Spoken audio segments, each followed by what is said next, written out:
While most of us have a vague notion as to the origins of the global financial crisis, the detail remains a mystery to those outside the financial sector and not conversant in economic speak. It more than matches its claim to trace the rise of a rogue industry and unveil the corrosive relationships which have corrupted politics, regulation and academia. What emerges in a compelling narrative, worthy of any thriller, is a jaw-droppingly corrupt sector driven by bottomless greed and impervious to its impact on wider society. Perhaps the most depressing aspect of the story is the absence of any sense of lessons learned or evidence of remorse for the tens of millions of people who have lost their jobs, savings and homes as a result of the crisis. The story begins in Iceland, a stable democratic society described as almost attaining end-of-history status. This small, prosperous state of 320,000 people became a basket case almost overnight when its three main banks were privatized and began borrowing 3 times the country's gross domestic product, with the capital mostly accumulated to incredible levels by bankers. In a scenario repeated in Ireland, Britain and the United States, US, the financial regulators failed to raise the alarm or halt the reckless borrowing and, in the case of Iceland, 1/3 of the regulators went to work for the banks. The story then moves to the US and the collapse of Lehman Brothers in 2008 that sent shudders through the financial markets and sparked a global downturn that would shed 30 million jobs.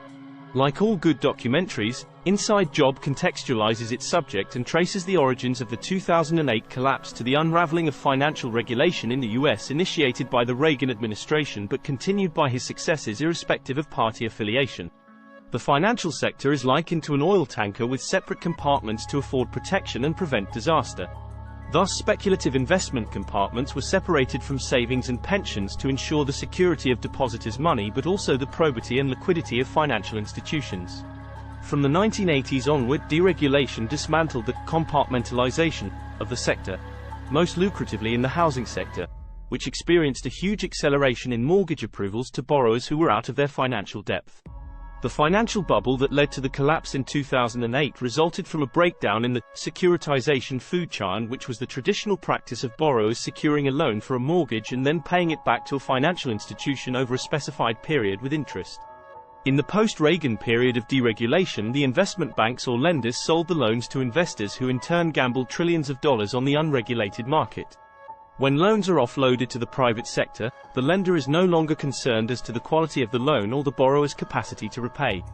Thus, from 2001 to 2007, the financial sector in the US was a ticking time bomb, as the number of loans accelerated exponentially and banks continued to borrow recklessly, buying loans that could not be repaid.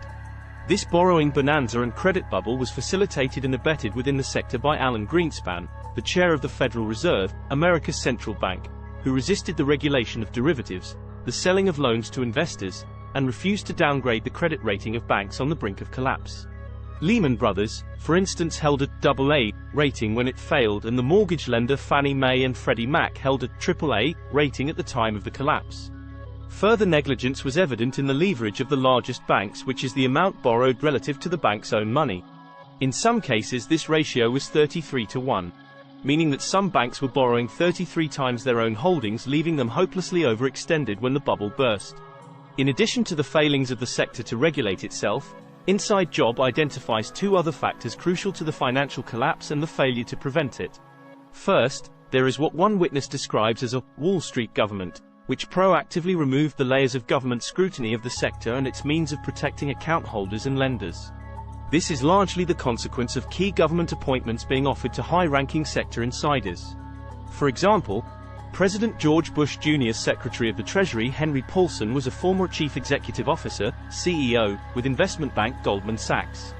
Second, the documentary rightly excoriates the academic community in the US, which, like the government and the banking sector, became a cheerleader for deregulation and refused to expose the growing liabilities of the banks and the risks to their stakeholders, mostly ordinary Americans with savings, loans and pensions. 2 of these academics are put to the sword on film. Frederick Mishkin was on the Federal Reserve Board as the crisis broke and resigned to edit a textbook. He is reduced to gibberish nonsense when trying to explain payments from private financial institutions for academic papers that conflicted with the realities of the sector before the crisis. Another unrepentant academic, Glenn Hubbard, was chief economic advisor to George Bush Jr. and dean of Columbia Business School. As the documentary points out, academics in the financial sector have corrupted the study of economics itself. Inside Job is lucidly narrated and effectively combines graphics and witness accounts to help us traverse the turpentine path followed by the financial institutions. The witnesses are both a strength and a weakness. It's useful to hear from the horse's mouths how this catastrophe unfolded with helpful analysis from politicians, authors and economic specialists. What we lack, however, are more perspectives from outsiders, who have a greater ideological distance from those working within the economy. Inside Job does not question the fundamentals of capitalism and how they can result in boom and bust cycles that derail generations of young lives and exacerbate social inequalities.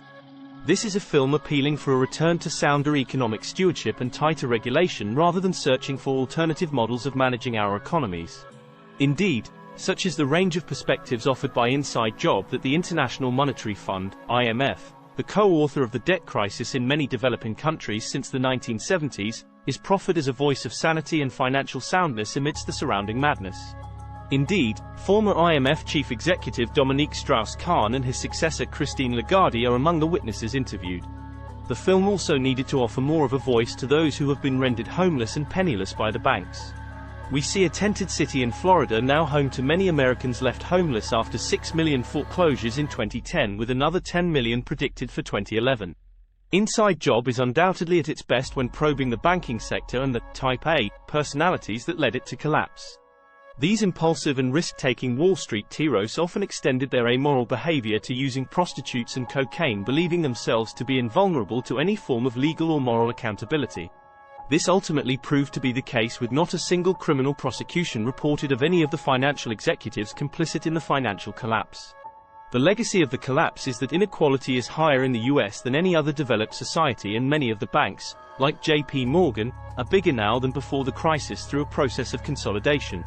Meanwhile, President Obama's Treasury team is almost entirely drawn from the financial sector and is headed by Timothy Geithner, who, as president of the Federal Bank Reserve during the crisis, ensured that Goldman Sachs received 100 cents in the dollar for all the bets it lost speculating against mortgages.